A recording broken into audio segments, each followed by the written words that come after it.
Okay, so we have our final guest for this section, and then we'll be going to a break. So this is one of Bolt Digital's clients who is going to join us, but also the CEO and co-founder of an extremely famous brand called This Works. So I was saying to, before Anna comes on, I just wanted to say, because we were discussing this the other day, that when I started Bolt Digital, I would have never have imagined that we would be able to work with a brand like This Works, because it's a famous heritage brand. And at the time of starting Bolt Digital, I was really just a journalist who knew about some digital marketing. I didn't know much of, this is a while ago, so obviously know more now, but I didn't know much about brands. I didn't know much about retail. I just knew about performance marketing, really, actually, to be honest. So it was a big moment for us when we onboarded This Works as a client. And Anna, the CEO of This Works, is going to join us and just share some of her learnings, because so many of you guys, Anna has come from a retail background and had to evolve as the brand has moved more into e-commerce. So can we please welcome to the stage my great friend, Anna.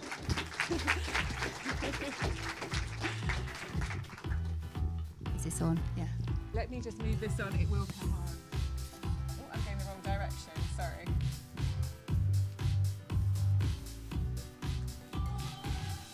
Am I going backwards, not forwards? Sorry. I think by pointing to the computer. Oh my goodness, amazing.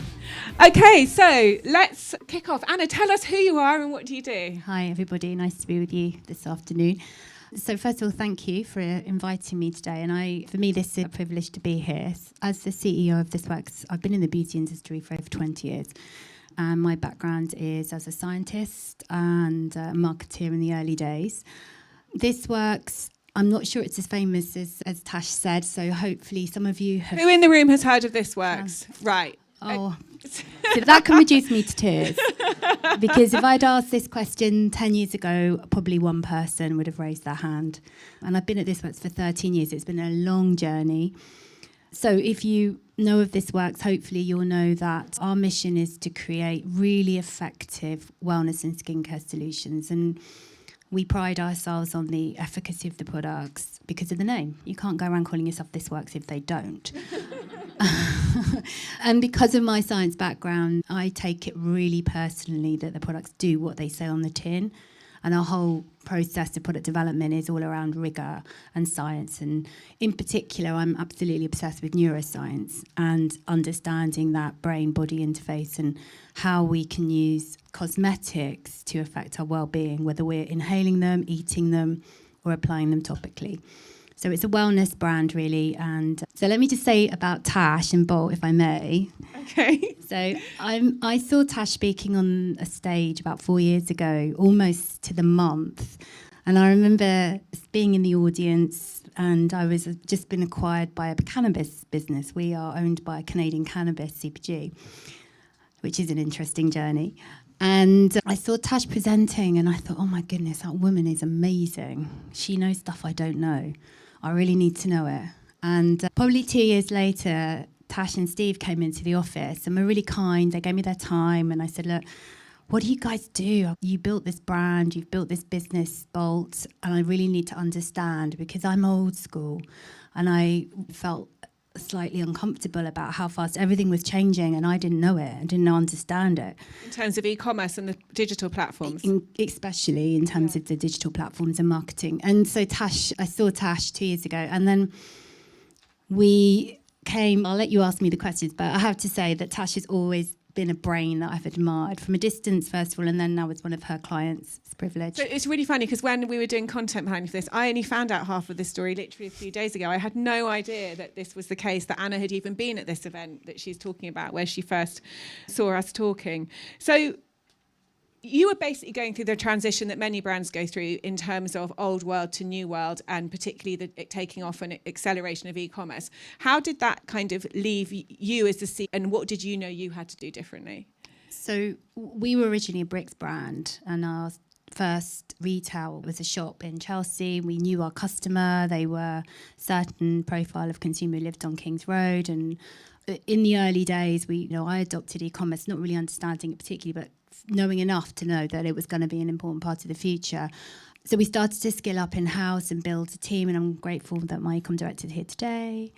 But what we found as we got bigger and scaled was that the marketing tools we were using were becoming more and more inefficient. And I was watching my bottom line and with just horror at what was going on and not really knowing how to change it quickly enough. And what are some of the things you've learned along the way then? So we've worked with you for a year. What are some of the things that you've learned? So much. We have been on a journey, and I think the first thing that I had to do was put my ego to one side and say, do you know what, whatever you thought you knew, you really have to be really humble now and allow a different generation to share their knowledge with you, and you can't feel threatened and old and inadequate. It's there's a lot to learn and we need to keep an open mind. And so Natasha came in with her team, Dan, brilliant Dan, and it was just a learning journey, and I was remaining really curious, and I had to let go of some of the brand standards and the things, words I'd written and images I'd approved, and had to understand nobody else likes them but you, Anna, and you might have spent a lot of money on them, but those days are gone. And what's been some of the differences in the past year?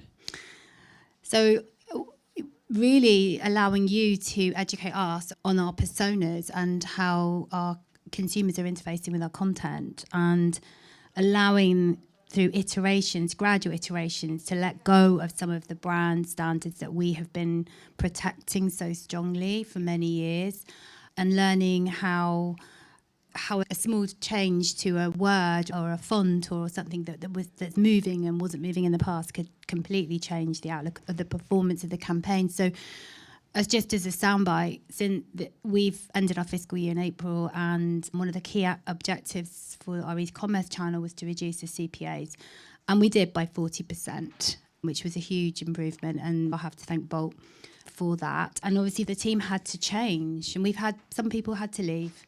They didn't like losing control, and we had to say that's just part of life, that's the evolution of business. So if things have speeded up, we've had to create a lot more content. I use the expression trash or treasure. We still care a lot about the content we generate, but I'm not attached to it anymore. And I think some of the differences that we're putting for This Works is just a different approach to storytelling, micro moments. It's things we talk about the whole time. Utilising less polished assets just to get additional cut through, and they did really make the difference. I remember in the very beginning when we were just looking at your account that I said, oh, do this and do that, and then I went back and because we still had access, we weren't even working together, and the CPA had fallen, and I was like, oh my God, I hope they're going to on board with us. Like, I've just massively reduced the CPA. But also I think another thing that's really important in our approach, and important for people like Anna, is that they become empowered. So I don't believe that agencies should have the client forever. I think that's wrong. I think it's wrong for the business. And I always tell the story of the songbird, which famously pushes its young out of the nest when they're young, and then it has a greater chance of survival. But it's quite an interesting place to be if you're running an agency, but fundamentally you don't believe an agency is the right approach to a brand, which is the situation for a brand, which is and an agency wouldn't be what I would do if I had a brand. Because that's my sort of main belief, we try and empower and educate people as we go. And I know in everything you're hearing today, technology, creative, over and above the scope we have. And I think, have you found that useful? Yes, absolutely. And you made it really clear from the onset that we needed to change as a business together. And they were gentle. You were gentle with us. We had to learn, and we did. And now we are running in a completely different manner. The team are empowered. They make choices all the time, very different ones to the choices they would have made a year ago. And fundamental shift to the business. And you've also, so do you want to share some of the shifts in products that have become? Yeah. We are probably best known for our sleep products, pillow spray. Hope you're all sleeping well. If not, who's got the pillow spray? Look at this. Oh, yeah. And the pillow sprays have been fundamental to the growth of our business. However, too much focus on the pillow sprays puts us at risk, and so we needed to change the balance of the portfolio, which isn't easy to do in a cost-effective way. So actually, we decided to change a lot of strategy with our body care range, and with Bolt we changed the content and the platforms that we use. We started using user-generated content from influencers in a way that we hadn't in the past, and we got to the end of the year and we grew by 60%, and that's a range launched in 2012. The percentage mix is growing within the portfolio. It's the perfect. And what was the one creative, or the winning creative? This is such. No, actually, if you're talking about the lady, the In Transit collection. So there's two. So the perfect range is a group of body products, and we did lots of before and afters. We rather than putting the product at a kind of really looking very beautiful, we showed, and I know this is probably obvious to all of you, but here's my leg before, here's my leg after, and obviously that's what people want to see, and that worked really well. But the ad you're talking about, we have another collection of skincare called In Transit, again launched a long time ago, fantastic collection, really great effective products. And one of the we now know to use are customer testimonials. I'm sorry if this all sounds very normal for all of you, but don't forget I've been on a journey, right? Anyway, so we used the testimonial, and the one that's just did the best was a lady saying, I don't believe in miracles, but at 71, this comes close. And that creative has just changed the face of our product. It has, and she said, there's not much more I can hope for at 71 or something. At 71, anyway, I don't expect. For me, that was like, I've got a 71-year-old customer who loves my product. Like, I need to know more about this 71-year-old customer. Who is she? What's she doing? What else does she want to buy? And that range grew by 30%, 300% in the last 3 months off the back of that type of insight. And it's a creative we talk about a lot because it was quite a random testimonial, the 72-year-olds, but it's so random that you just know it's true when you read that. That's a definite truth from a real customer. Okay, so structurally and internally, you've touched on it already, but obviously you've had people like Nicole in. So we love to spot stars in teams, and Nicole on Anna's team is one of these people who is a very dexterous, capable performance marketer. So she's been promoted and taken a much more of a leadership role. How's the structuring inside shifted as you've understood more about Shopify, technology, apps, performance marketing? Yeah, and this is so Shah, who's here, Shah Kaul, who heads up our e-commerce, has done an amazing job of helping to educate the rest of the company. I mean, we're an omni-channel business, so only 21% of our revenue is in e-commerce, and at certain points in the year, it's felt like the entire company's been servicing the e-commerce channel. And we have to get the balance of that because it's only one of my channels.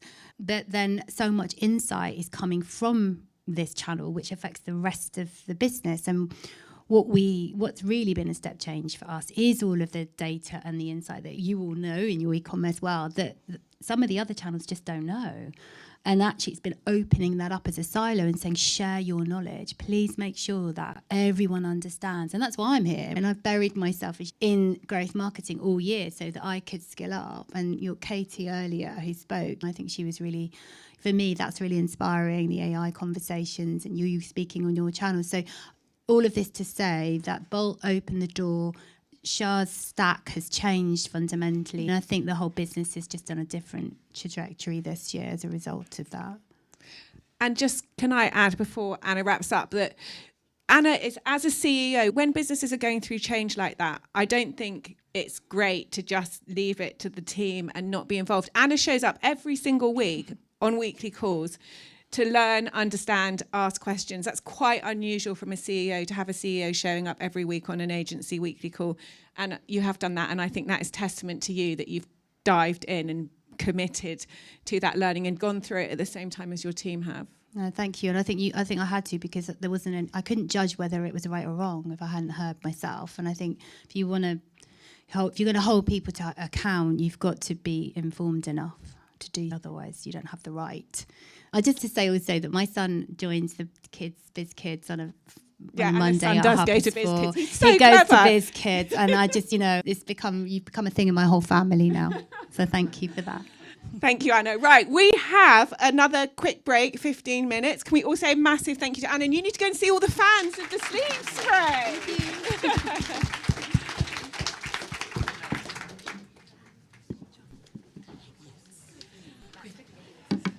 So just a 15-minute break, guys. Thank you so much, Anna.